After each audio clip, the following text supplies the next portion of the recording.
Avec la nature, on se comporte comme une maladie, on se comporte comme le cancer de la Terre.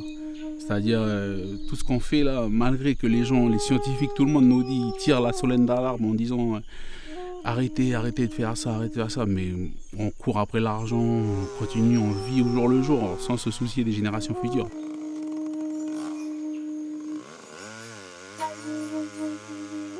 Qu'est-ce que l'on veut faire en Nouvelle-Calédonie sur les années qui viennent? On sait qu'on a encore 100 ou 150 ans d'exploitation de nickel, mais par contre, la forêt, dans 100 ou 150 ans, au rythme où on l'exploite, on n'en aura plus, quoi.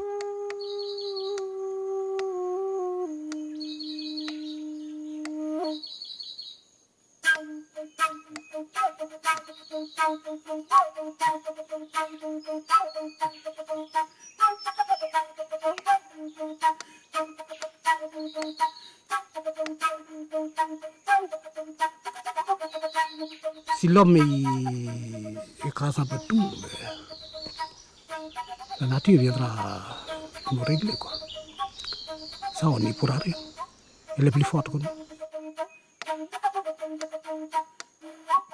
La richesse végétale calédonienne est unique au monde. 3/4 des plantes que vous voyez dans le pays, dans les forêts, sont uniques au monde.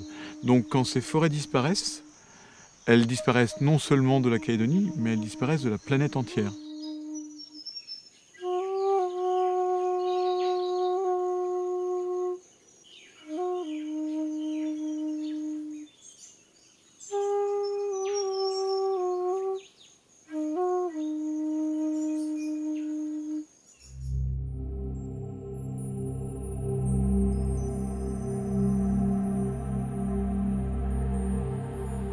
La Nouvelle-Calédonie est un archipel situé dans le Pacifique Sud, à 16 000 km de la France métropolitaine.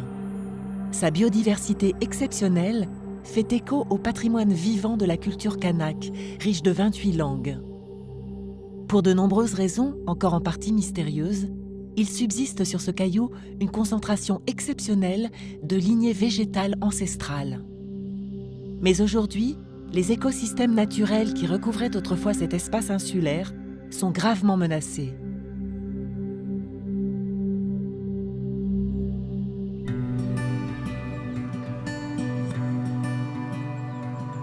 Au centre de l'île se situe Goapin, la deuxième tribu kanak la plus peuplée de la Grande Terre, aux portes d'un important massif, l'Aoupigné.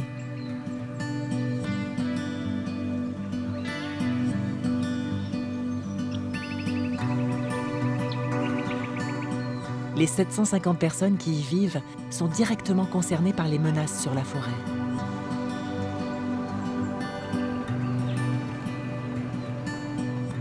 Denis est un fin connaisseur de la nature environnante.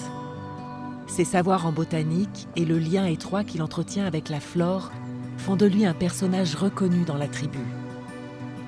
Comme beaucoup de Kanaks, sa parole porte, et ses silences tout autant. Quand il entre en forêt, il est à l'écoute du visible et de l'invisible.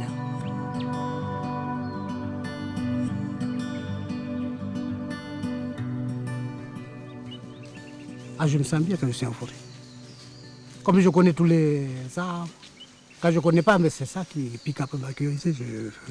J'essaie de trouver ce qui, quoi comme arbre. Ah, j'aime bien le fait de marcher dans la forêt. J'aime bien aller le matin de bonne heure pour écouter la forêt. C'est écouter la forêt d'abord. Tu écoutes d'abord avant de voir la forêt.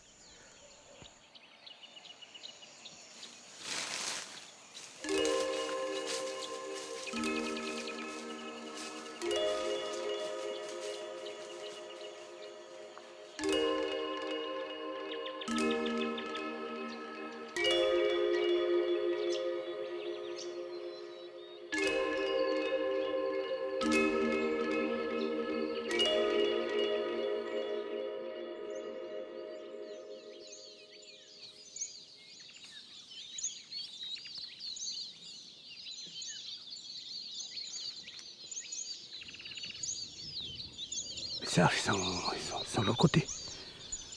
Et, à lever du jour, ils vont être sur les lignes de crête. On va les voir encore sur les lignes de crête. Enfin, si on a la chance, on les verra sur les lignes de crête. Voilà. Et là, on va partir comme ça, là, on va aller sur la ligne de crête. Puis on va aller tout doucement sans parler. Faut même ça, trop marcher, faire du bruit en marchant. Ça, on va essayer de les chercher dans les petits vallons, dans les petites alvènes. C'est souvent dans les petites alvènes.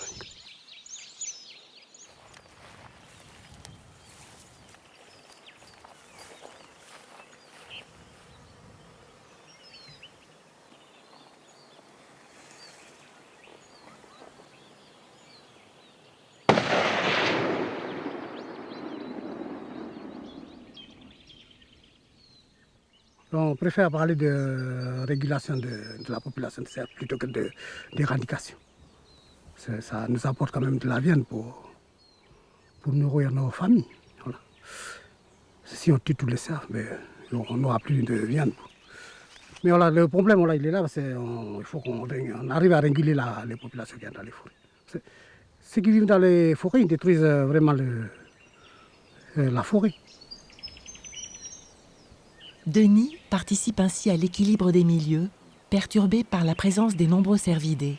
Car aussi surprenant que cela puisse paraître, la surpopulation de cerfs constitue une des principales menaces sur les forêts calédoniennes.